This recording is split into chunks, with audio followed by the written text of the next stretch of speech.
You don't rise to be seen, Leo. You rise because it's your nature. Light follows you without effort. But today, you decide where it falls. Not every stage deserves your fire.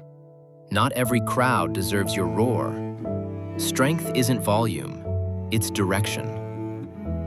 When you glow with intention, even silence feels royal, and presence becomes legacy. You were never meant to shrink, Leo. But you were also never meant to perform. Your warmth isn't spectacle, it's shelter. People stand taller near you, not because you dominate, but because you illuminate. Let your heart lead before your pride. Let softness share the throne. When you shine without proving, your light feels chosen, not demanded.